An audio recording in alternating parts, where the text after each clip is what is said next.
Les critères de choix d'un jouet, ça doit répondre à 3 objectifs. 1, bien évidemment, pour Noël, que ça fasse plaisir à l'enfant. 2, que ce soit un minimum éducatif, en tout cas pas abêtissant complètement.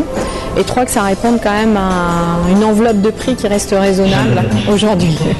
Moi, je prends des jeux de société pour pouvoir jouer avec elle, des jeux individuels puzzle, des livres. Je regarde 1, si ça va leur plaire. 2, que ça fasse pas trop de bruit dans la maison. 3, s'ils peuvent apprendre des choses, c'est l'idéal, que ce soit le plus ludique possible. Beaucoup de livres.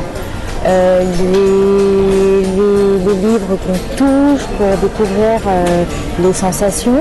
Et là maintenant, comme il a grandi, j'essaie de trouver des choses un peu plus...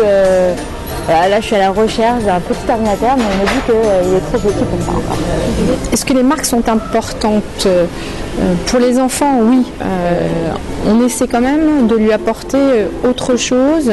Il faut, je pense, un mix entre ce qui est porté par le marketing, l'actualité du moment, ce qui leur fait plaisir, et puis un mix aussi sur ce que nous, on a envie de leur transmettre comme valeur.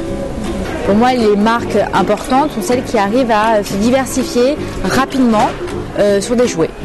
Je regarde la marque, je regarde premièrement, j'essaie de trouver chez les fabricants de jouets que je connais ce que je cherche, et je regarde aussi beaucoup les jouets de la crèche et ceux avec lesquels ils jouent chez mes amis. Ça dépend l'âge, mais il y a des cadeaux qui font plaisir aux enfants et d'autres qui font plaisir aux parents. Ça doit faire plaisir d'abord à l'enfant. Pour autant, ça doit quand même rester dans ce qu'on s'est fixé comme ligne éducative au niveau des parents. C'est-à-dire qu'il y a des choses qu'on récuse forcément et il y a des choses, on va ouvrir notre choix si l'enfant vraiment insiste. C'est vrai que cette année, je me tourne vers des jouets qui ne sont pas forcément pour les moins de 3 ans, pour les plus de 3 ans, mais qui sont quand même susceptibles de l'intéresser.